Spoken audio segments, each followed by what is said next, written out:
It's been a while, but I'm going to make a lobster mushroom risotto tonight.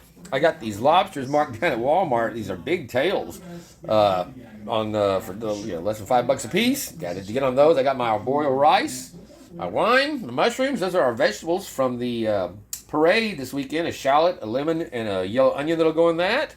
Our stock, lemon. Olive oil. I forgot to get a clove of garlic, but we'll get by with some powder.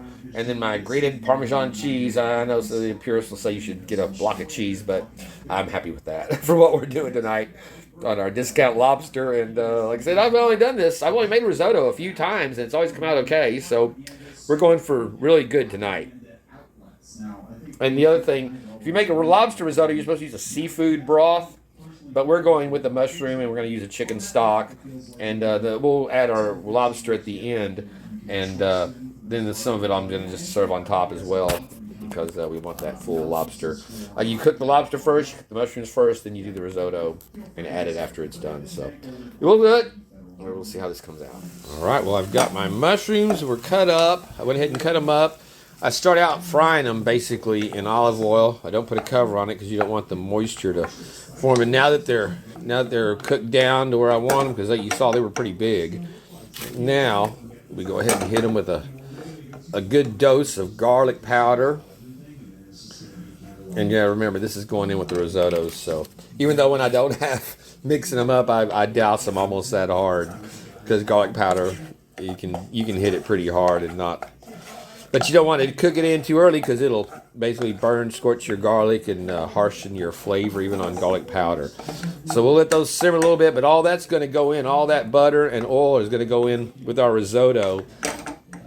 And now we're going to start our lobster. What I'm probably going to do with that is butter poach it, which is, well, we'll see when we get to it.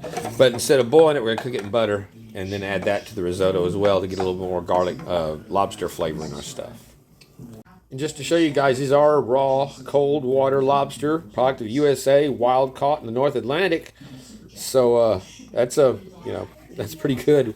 We're about to pull our meat out here and get it ready. But just check out the size of these just check out the size. This is the normal size that you'd get in there. It's about a 4-ounce tail. And then you got this this gizmo here. This thing's at least six ounces or better. And really, yeah. Again, for less than $10, I just couldn't pass that up. So we're gonna have to get into that though here. So what we want to do is get that meat freed up. Now, when I'm cooking these on the grill, I cook them on the top. I cut them across the top. But when you're just wanting to get the tail meat out to cook it separately, you don't want to scar it up, because it's attached in there pretty well. So you want to go up the side, and then down there where the flap is, because that's meat in that right there too. And then sometimes I'll use a spoon, but I think a butter knife. Oh.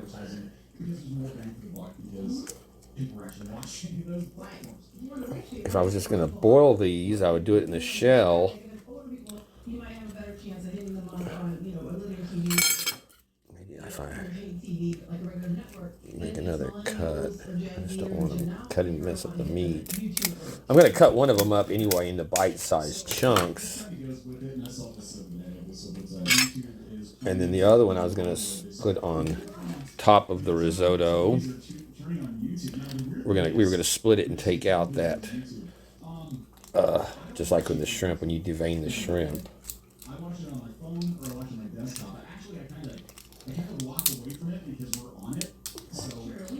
Now, if you had a whole lobster and a bunch of time, you take all this shell and the legs and the other lobster shell and make a seafood stock out of the shells and vegetables and stuff for the flavor of this. but we're going with, I mean, if you wanted a true lobster risotto. Oh, this one's really attached. Tight. Usually I don't take the meat out, so I just loosen it up and free it up to pull it up on the shell, like you've seen, like I said, when I grill. But it's delicate meat, so you want to be real gentle with it when you're working it out. This is our smaller one too, so I bet that bigger one's going to even be tougher. Sometimes the best thing is just using your fingers to work it out of there. There you got your shell, and look at that, beautiful. We have no dirt line in it. And there's our lobster tails. So we're gonna do the other one, and look at that, well, that shell. Make sure there's no shell anywhere around, and we'll get back. Yeah, when you're stripping it out, it seems to work better if you just use your fingers and work that meat out, just like that. Once you cut up the side of the shell and just peel that back, work that meat out.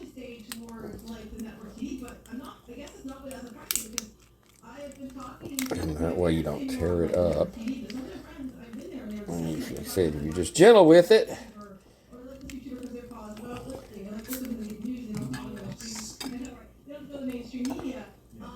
There's a little tail left. It's like gold, no gold left behind, but there you got an empty shell. That would be perfect for stock.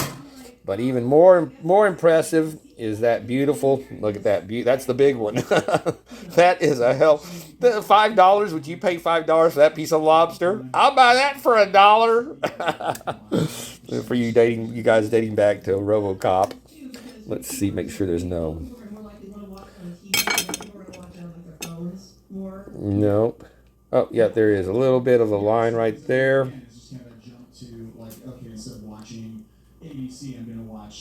If it's like the shrimp, we can pull it out from the, well, you know what, we're going to be butter.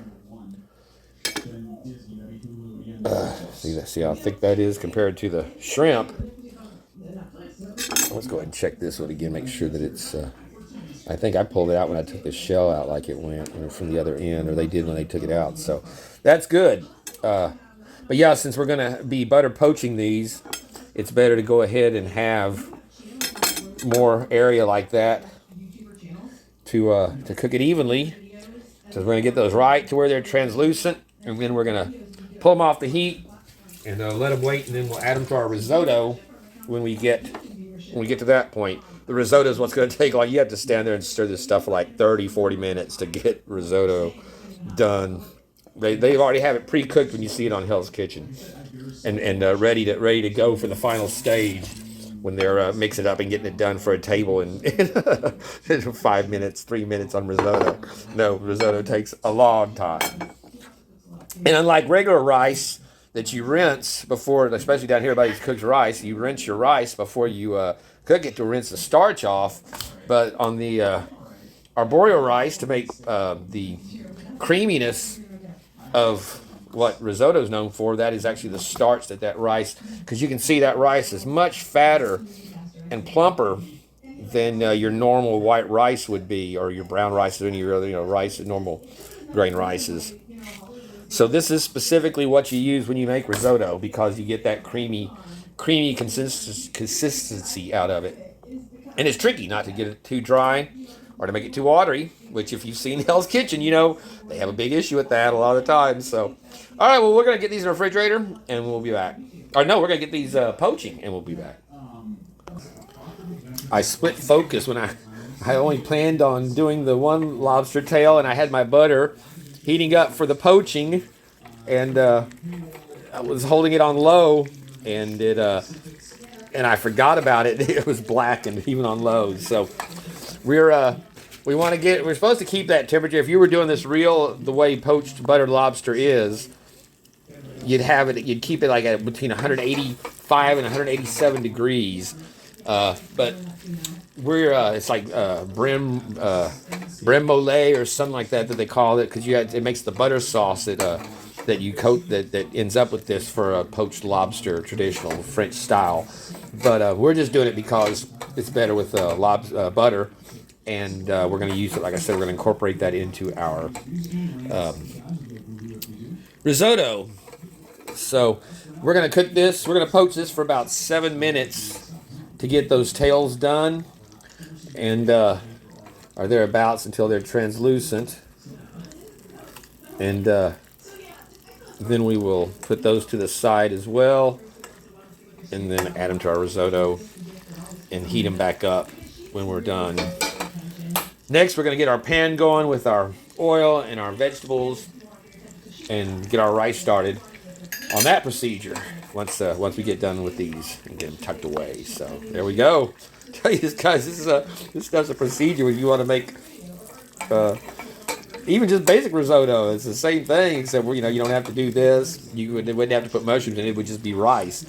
But yeah, if you want something besides just a risotto rice, and then even then, like I said, it takes 40 minutes, 30 to 40 minutes. You keep stirring in liquid. You wait to cook down, then you add more to it. Let the rice absorb that, and you cook it down. And you keep going through that until the rice won't absorb any more of your stock. It's well, you'll see. We're gonna get to it, but those are looking good. Butter poached lobster tails, courtesy Walmart. Like I said, I saw a buddy there I hadn't seen in I don't know how many years, and I was telling him about those tomahawks. And, I'm like, damn, I better shut up. He's gonna be targeting those half price markdowns that I get sometimes. They'll beat me to them. But all right, there we go. Talk to you shortly. All right, we've got our shallot we got from the parade. So it's part of the reason I even did this recipe was because I knew it called for shallots. I needed to cook something with a shallot since I had gotten this from the parade. So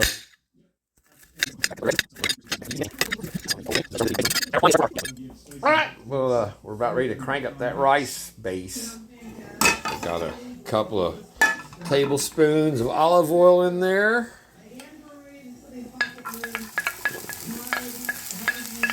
We're just gonna cook these down till they're translucent.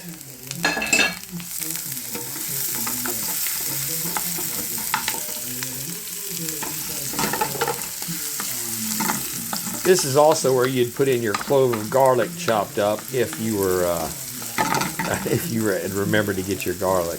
We've got our chicken stock over here. You want it heated up because as you do your rice and you add your liquid, it has to be.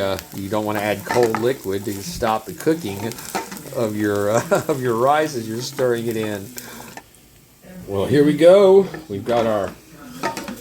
I cut the recipe in half for what it showed for this, so we're using 3/4 of a cup of rice.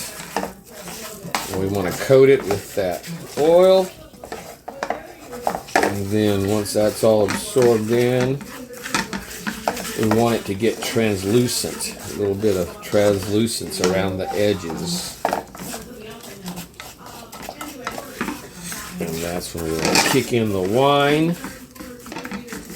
And then once the wine is all absorbed into it, we'll start with the broth. But right now, this is the toasting part. You want to toast that risotto, toast that rice. And the reason you stir it, you don't have to stir it the whole time, but you definitely keep stirring it between when you add your next half cup of broth as it cooks down, and you're still stirring it a lot. But you don't have to like sit there and non-stop stir it like when you're doing some desserts that I've made, where you're sitting there standing over a pan of melted chocolate for 30 minutes, slowly melting it down, and if you stop, it scorches.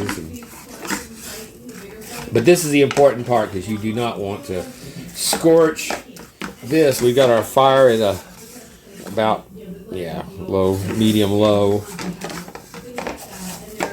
And we're just going. It should be about 2 minutes. It takes.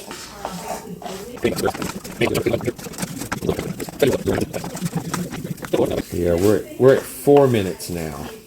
So I've taken it twice as long as I expected. So I didn't have the flame up high enough, but that's what happens though when you don't make something for years at a time. It's been years since the last time I made risotto. Mainly for this reason, it takes a long time. A very high labor intense dish. Compared to most other stuff, lighting the grill and throwing on some meat. That's the way to go. Pretty. We're getting some translucence there around the edges. I just don't want to it's not even. It's not even looking. That's what's bothering why I keep cooking it, because some of them look more toasted, I guess you'd say, than others grains. But I think they've had an equal chance to get the toasting, so we should be good for that initial. Because again, that's what frees up that starch that's going to give us our creaminess. You don't add milk or cream or anything like that to this other than maybe a little bit of butter at the end with the Parmesan cheese. He's the real deal. Parmesan. Parmesian. Parmesian. Gross. Yeah. I hate it.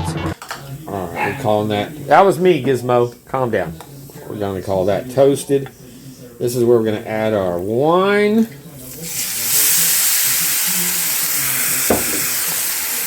Now we are going to cook that down until all of that wine is absorbed by the rice. Then we will start adding the 3 cups of beef stock.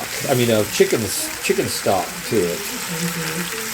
And then once, as each half a cup is absorbed, you add another half of a cup. And you do that until it won't absorb anymore. And you've got al dente rice. And we'll see how that works out for us. That's working though. That's looking like we're supposed to. All right, you can see that rice has really absorbed that wine pretty quick. That's what's establishing our flavor base. Now we're going to go with our first cup of stock. I got the stock sitting on the pan on low simmer there, so it's going in hot. And that's what you just keep doing. We'll come back and stir it. You don't have to stir it all the time non-stop. You can have a sip of wine and little safety meeting break. But you don't get too far from it. And then just keep adding, so we'll be. That's what you want. Let it absorb it all. Once it's absorbed it down, add another half a cup. Oh, and I need to point out I did not turn the temperature down since I turned it up for the toasting. You want to cook risotto slow, low and slow. I'm glad I caught that before we got too far in. So yeah, we're going to turn that down. That's part of the reason why. If you kept it up at that temperature, yeah, you'd go through it real quick, but it wouldn't have time to develop and again free up that starch like we need. So yeah, we've got it down low now. Slow sauce simmer, and then let it cook down, and you can see it absorbs it pretty quick. It's puffing up nicely. It takes about 6 or 7 minutes to cook down at this temperature. And keep, like I said, low and slow is what you want to go with it. You can see it plumping up nice. All right, well, this should be our last cup of broth to add to our mix here. I just did a little sample. It is pretty tender. Gizmo's just happy he has a kitten that's not a cat yet, but still his size to play with. They all get bigger than he is, and then you can just knock him around. Mischief is still just his size. They all play with him though, just like that. He said, "What about you? You want some? You want some of this? Come on." He's going, "Oh no, it's a male." He said, "Okay, enough of that." How about you? You want some of this? But yeah, they're good friends. All right, back to. I have been sitting here cooking this for over 35 minutes now, standing at the stove, and yes, stirring it most of the time. Much more stirring than not stirring in the preparation of this. But there you see, we're starting to get that last batch of broth now we're getting that kind of that beige, creamy, thickening starting on this. So, what are you doing now? Now she's going after her big brother. She's crazy. She's a little crazy girl. And then there's her little sister, Peanut, my black cat. Yeah, it's a fun time around here. They're waiting for dinner. They're going, what the hell are you doing? We should have already eaten by now. It's like, well, you guys just gonna have to wait. Once I start this, we can't. There's no stopping.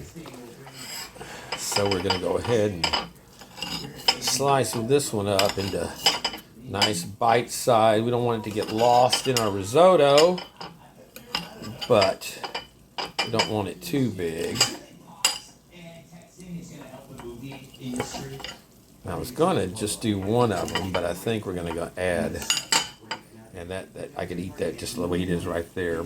This is the one we were going to have sitting on top. But I think we're going to go ahead and add a little more of it to our mix. And that butter poached lobster came out so good.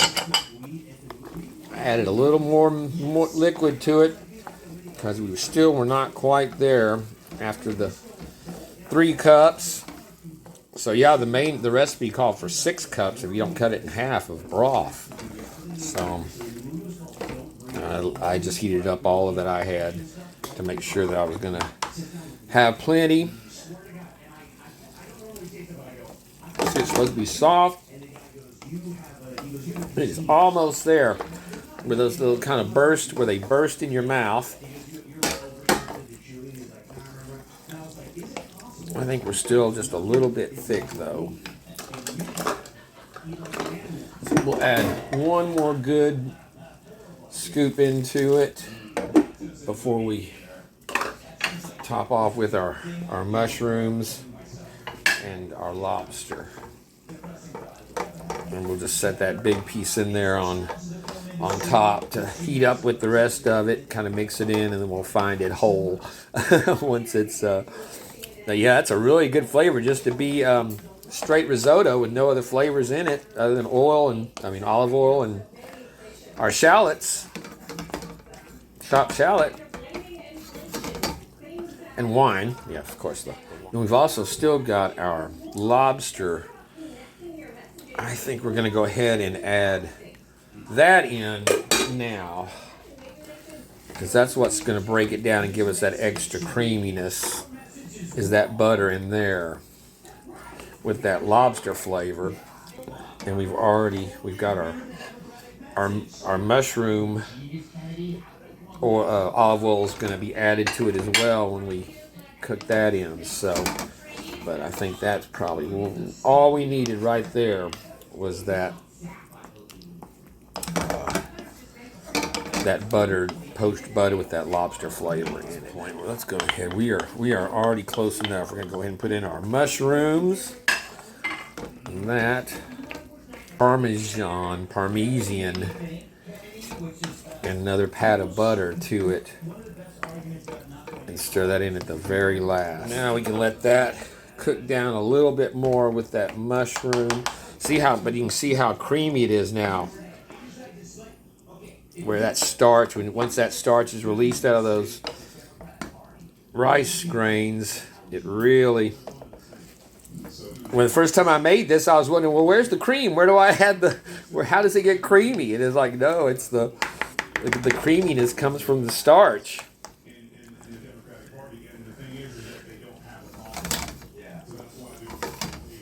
See, it still just seems a little bit firm to me. Yeah, that flavor's coming through now for sure. But again, it's just a lot of stirring But you want to be gentle with it again because you don't want to crush those rice grains. You want to keep them whole, or else you end up with a mush. We are going to go ahead at this point and throw in our lobster.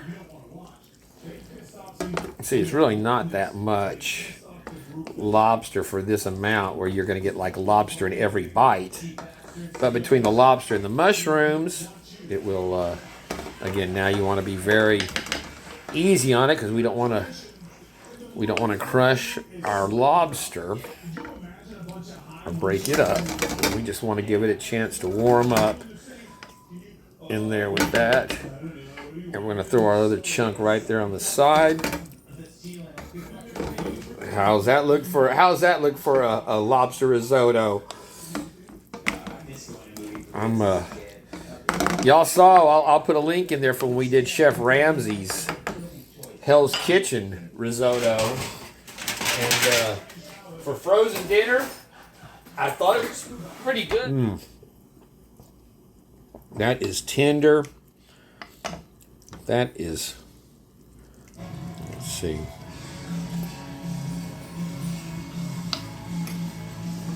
Oh man. Well, I'll tell you guys, that's one of the best things I've cooked in a while here that wasn't on the grill. And it should, when we plate it, it should not stay in a pile. It should flatten out. But man, the flavor of that, this is 10 times better than what I had from Chef Ramsay's Hell's Kitchen frozen dinner. We're gonna kill the stove. Look at that. We still have our, that piece has gotten some heat on it, but there we have it. The Bayou Cook. I'm not a chef. I'm just a cook. And some beautiful. Well, we didn't know. Let's try. We got to try a little bite of our mushroom in there now too with it.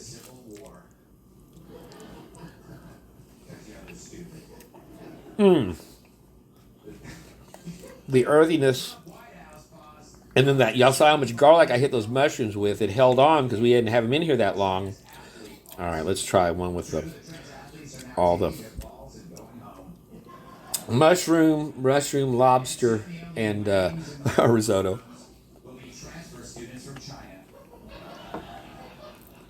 All right. I won't torment you guys anymore. Let's plate. That is next level good. Maybe it is Chef Bayou. No. I'm just the cook. But that is bon appetit. Well, I forgot the last wrap up part of this, which is where we have to stir in our Parmesan. But yeah, we had to stick in our pat of butter and our Parmesan. It's supposed to be grated, technically, yes. So it may be a little bit more stringier than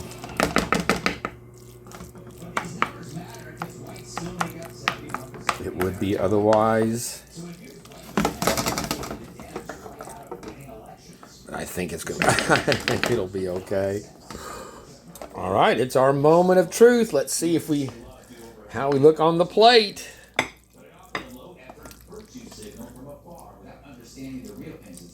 That Parmesan changed the whole character of this. Maybe it made more of a difference for the grated than it should have. Than I thought. All right, well, we should be able to get it to lay out on the plate. We're still a little bit thick, it looks like. But I think that may be from the cheese binding it together now.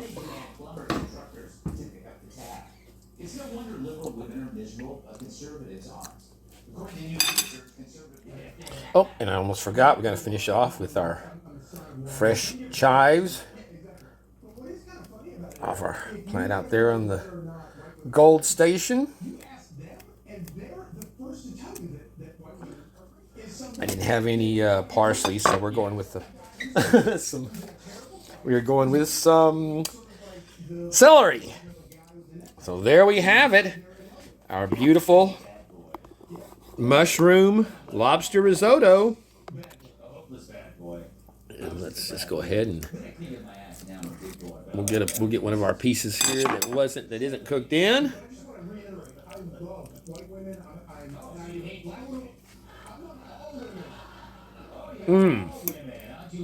That Parmesan works very good. So there we get. Let's get a bite with all of it. There's our mushroom, chive, Parmesan. I'm sure we got some scallion in there.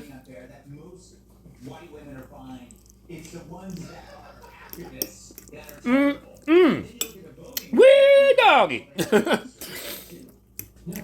All right, you guys. Well, if you made it through this far, I'd appreciate a like and maybe a subscribe.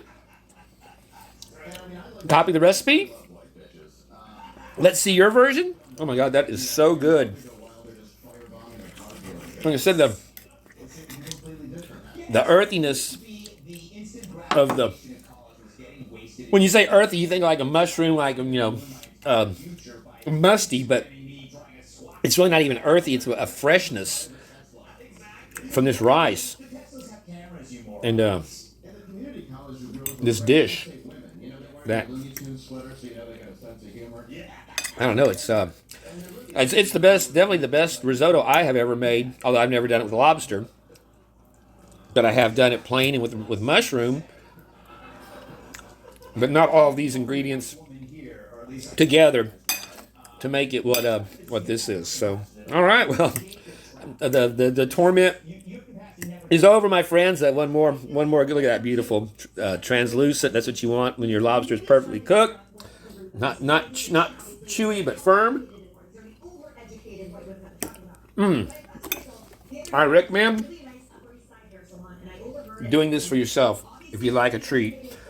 Like anything else, if it's worth doing, it's worth the effort, and you're going to put in some effort to get this one. But you, like I said, the rewards, you guys they speak for themselves. So I thank you for joining me on this episode of Cooking on the Bayou, I guess it is, in our risotto lobster mushroom special. And my little kitties are ready for their dinner, and I'm going to have mine. So till the next time. Take care. Thanks for watching, and peace out, my friends.